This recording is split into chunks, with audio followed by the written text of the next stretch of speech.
channel, we are going to be making some homemade bread, and I've put off this video for about 3 weeks now because it just seems so impossible. I don't know how it's gonna work. It seems very complex, but I'm gonna try, so stay tuned. Meanwhile, I'm also gonna talk about all of the jobs I've had making that dough. So this will be kind of like a punny video. Hope you guys enjoy it. I also really hope this bread turns out edible. I've watched so many YouTube videos of people making homemade bread. I've seen lots of Facebook posts. I feel like everybody in quarantine has attempted it and everybody's been successful, which makes it even harder. If this bread does not turn out well, I'm gonna be really embarrassed. But anywho, let's get started. So I'm using a little recipe from tasteofhome.com. It's some blog thing I just figured I might share in case you guys want to try this exact recipe. And the recipe calls for making 2 loaves of bread, but I only have 1 bread pan. So I'm gonna half the recipe, which means I have to split the yeast in half, which is gonna be very difficult considering it's like a powdered package. So let's start by splitting it. So I got some yeast. There was actually none at any store I looked at, but my sister picked me up some because she saw some at Walmart. Yeast looks really weird. It's kind of freaking me out. They're like mini things of rice. I'm just gonna try and half this the best that I can just so I can split the recipe. So we have half and half, sorta. Next, I have to split half a teaspoon. So I need 1/4 teaspoon of sugar to dissolve with the yeast in warm water. And it explains the importance of it being between 110 degrees and 115 degrees. I have no idea of testing that.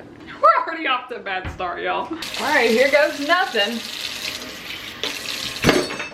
Oh, Lord. All right, so I've got some really warm water, hopefully warm enough. Because the recipe calls for 2 1/4 of water, I split that in half and it's like 1 1/4, but a little less than that, but more than a cup, 1.125. This is already getting very complex splitting the recipe. I don't recommend it. Now we gotta split the teaspoon. I didn't know my little measuring cups actually did split the teaspoon. This won't be as challenging. All right, half a teaspoon. Hold up. What did the recipe say?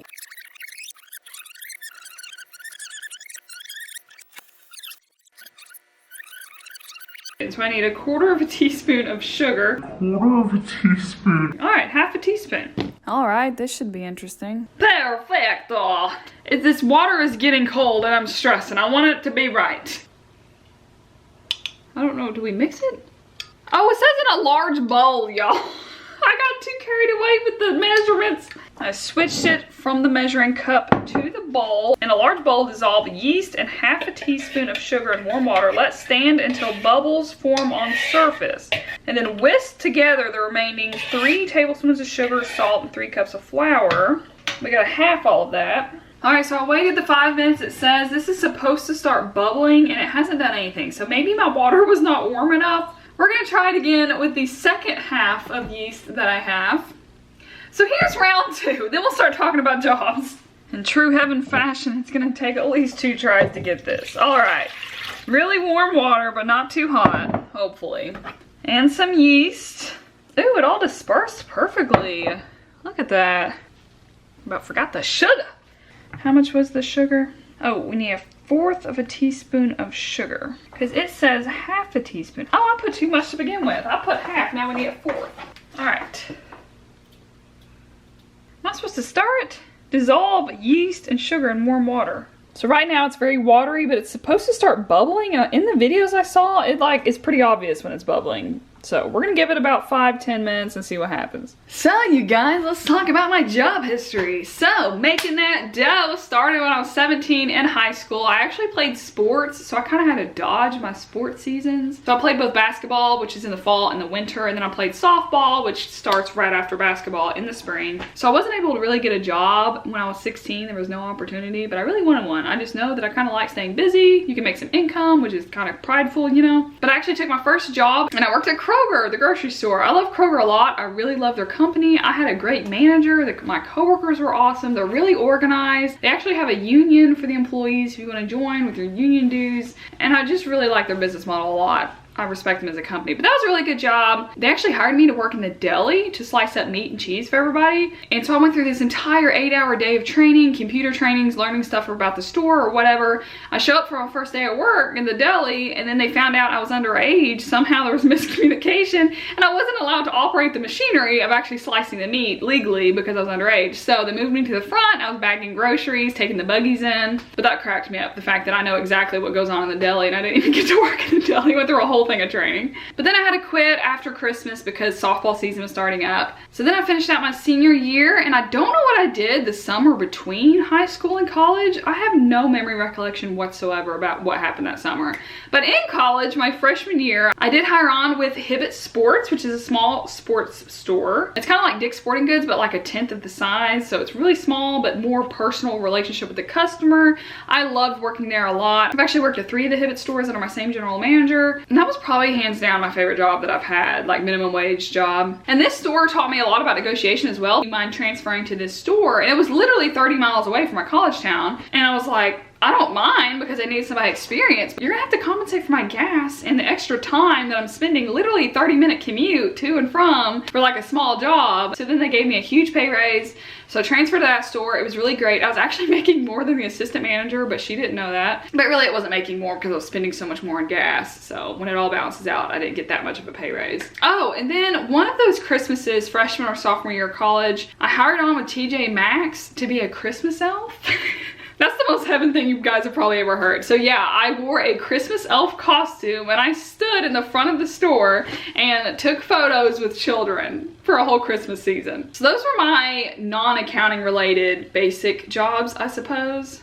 Now let's check on this yeast. It's supposed to be foaming and bubbling like all over the place, and it's not doing any of that. But this is our second try, so we're just gonna go with it. All right, whisk together the remaining sugar, salt, and flour, and then stir oil into the mixture. All right, tablespoon and a half, which is half of 3 tablespoons. So 1 tablespoon of salt. I think 3 teaspoons is a tablespoon. So a teaspoon and a half of salt, I guess. Ooh. This is huge salt. This is probably not the same that I'm supposed to be using. Okay, there's the salt. 3 cups of flour, so we need 1.5 cups of flour. This is wet. You guys ready for this? 1.5 cups of flour, but I'm supposed to be whisking. Does it have to like go in? Oh, it's getting thick. Oh my god, I cannot multitask. Oh, I'm not left-handed. Oh my gosh. Getting pretty frothy in here. Stir oil into yeast mixture. All right guys, I don't have canola oil, so we're gonna use vegetable oil. Ooh, it says stir in. Y'all, there's no way this is actually gonna turn into bread. Okay. Stir oil into yeast mixture and then pour into flour mixture.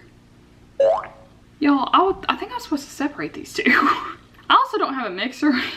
So stir in 1/2 cup of flour at a time to form a soft dough. So we're gonna do 1/4 cup because we're halving it. Oh, this is sugar. Oh goodness, y'all.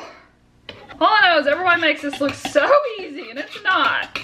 Dough is not supposed to be wet. Heck, I don't know, y'all. This is pretty bad. All right, guys, what do you think? Is this dough? I'm thinking not. It's still liquidy. I guess I'm just gonna keep adding flour, heck. I feel like Betty Crocker up in here, except for she knows what the heck she's doing. All right, so after I was a Christmas elf and after I worked at Hibbett Sports at 3 different stores, that's when I actually had my first accounting internship, the end of my sophomore year of college. I worked internally for a university for the comptroller, so I was like his right-hand man, his assistant. And it was the greatest experience, hands down. I got to literally do so much. And I worked there for almost 2 years, so by the time I left, I accumulated more responsibility and was able to do more things. So I got to see a lot of the operations of the university, which was really cool. I really like that internship a lot. Do you guys think this is dough yet? I mean, maybe. Y'all, I still don't think it's doughy. I mean, I don't know. All right, let's see what's next. Turn onto a floured surface and knead. Okay, if you gotta knead it, then it's gotta be dough. We're adding more flour. All right, guys, this is actually doughy. I feel like I'm making pizza.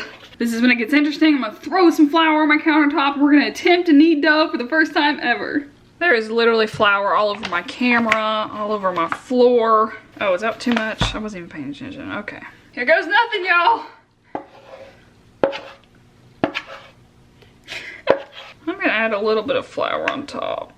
I don't think it has enough flour. Ooh, it's very warm. It kind of feels like if a tongue was dislocated from your mouth and was just laying on your countertop, that's what it feels like. So where were we? I had the accounting internship at my university. It was great. Plus my supervisor was literally the best. He was the coolest guy ever. And that really helps a lot. You want to learn from somebody that you truly respect. You don't want to just have to be their servant and you're just like doing what they're doing and they're the boss. It's really, it works out best if you really like your supervisor in any job. So then my last semester of college, that spring semester, I applied for an internship at a tax firm. This was the same firm that I kind of had my eye on all through college that I wanted to work at after graduation. So the tax internship was really great for me to actually see the tax side of work, to see if I would actually like that or not.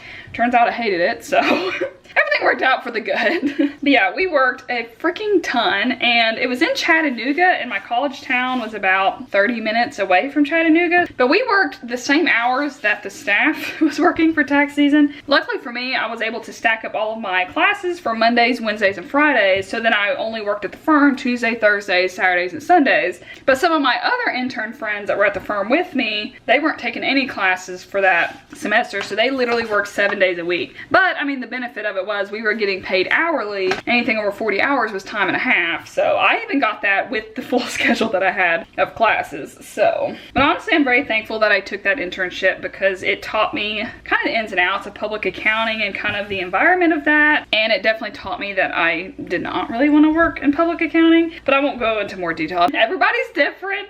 If that's what you want to do, then by all means, please do it. You'll be satisfied, and you'll definitely make a lot of money.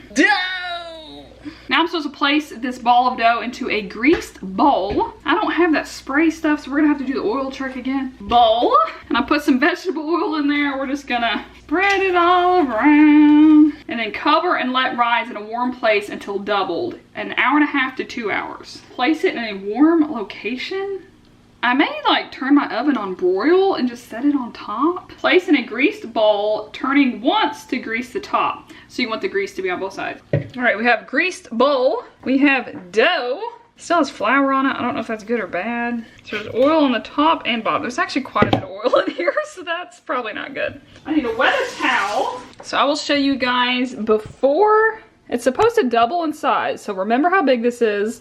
All right, so damp towel on top for whatever reason, which is probably not safe because it could catch fire, but it's wet, so it would take a while and I'll be checking on it. So I turned that on broil on high, so let's wait an hour and a half. So I turned the oven off after about like 4 or 5 minutes. It was not getting hot on the top, plus I'm wasting energy. There is no warm location for these, so it may not rise. We will find out. We're gonna continue on with making that dough. I don't know where I left off. The tax internship. So then after that, I graduated college. I graduated with 135 credit hours. I knew I needed 150 to sit for the CPA exam, although I wasn't 100% set on the CPA at the time, but I know I wanted the credits in case I did want to get the CPA. So that summer following graduation, I took 5 college classes at my local community college. I literally went to my counselor person that they assigned me to and was like, hey, I don't care what classes I'm in, but I need them to all fit in a schedule. This summer, I need 5 classes.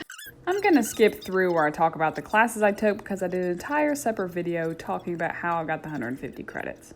But anyway, so yeah, very busy summer. My parents also moved houses that summer, so we were kind of renovating the new house while moving out of the old house, but getting it set up for sale. It was a very crazy summer. Then we went to Disney World as a family as like our last hoorah family vacay before I started my career, which was all much more dramatic than it really is. I can still take vacation. As far as choosing my job, I could probably do a whole separate video on that, but I know I wanted vacation time more than 2 weeks. 2 weeks is not going to satisfy my need for travel all the time, and I know I didn't want to work more than 40 hours a week. So basically a healthy work-life balance was what I was after, especially after that tax internship when I realized that people literally work 100 hours a week. For whatever reason, I did not get it. You couldn't pay me $1 million to work an 80-hour work week, let alone 100. So I interviewed with various audit firms. I interviewed with a firm in Denver, Colorado. I had an an 8-hour interview with a firm here in Knoxville. I interviewed with a university to work internally as a staff accountant for them because I really liked my internship at my university. So working full-time for a different university would have been cool probably. But yeah, I had a lot of interviews, but nothing really felt 100% until I found my job currently with the state. I absolutely love it still. So then they hired me on in September after I finished up all the summer classes and got 150 credits because it's a requirement where I work to have 150 credits. And so here we are making dough, literally and figuratively. I also am a dog walker, still going on what?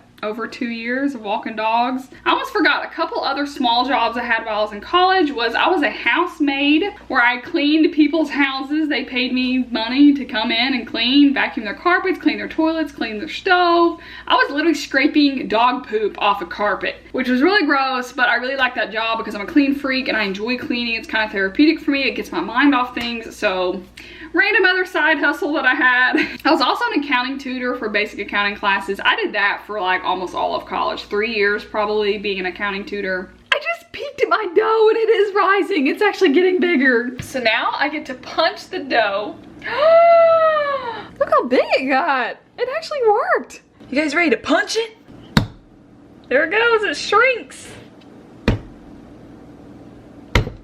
I don't know how many times you're supposed to punch. I don't know what it did to me. All right, now we move it to the pan and we cover it again for another hour, hour and a half. I really need to buy that freaking spray stuff. So this is greased. Then it says to put this back on a floured, lightly floured surface, even though I just cleaned my countertops. Ooh, it feels very doughy.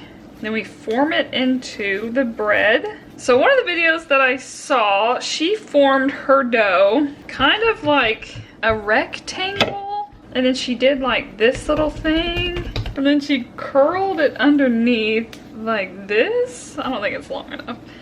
Here's my loaf. All right, so I put it in the pan. We're gonna cover it again. All right, I think I'm gonna let this sit for an hour, so let's hope it starts fluffing up in there. All right, guys, I think the bread has risen some more for the second time. Here's our loaf. Let's put her in the oven and hope for the best. All right, you guys, the first look. Oh, it looks like a real loaf. Oh my gosh, you guys, it looks like a real loaf of bread. Why am I so surprised? What a struggle making it. Oh. Is it supposed to be that hard? This was the only little piece I could get. It needs butter or something, but oh my gosh, it tastes really good. Oh my gosh, you guys, I made real bread after years of making that dough. I'm sorry if this pun was super lame. I tried my best. It's a giant hot piece of bread. You will steam. I'm gonna put some butter in that sucker. All right, you guys, that is my bread making video, making that dough, literally, figuratively. I don't know what I'm gonna name this video yet. Hope you guys liked the pun, and I wish I could send you guys virtual bread because it tastes so good and I'm so excited. I cannot believe I made real bread. All right, guys, thanks so much for watching my video. I hope you liked it, and I will see you guys next time. Goodbye.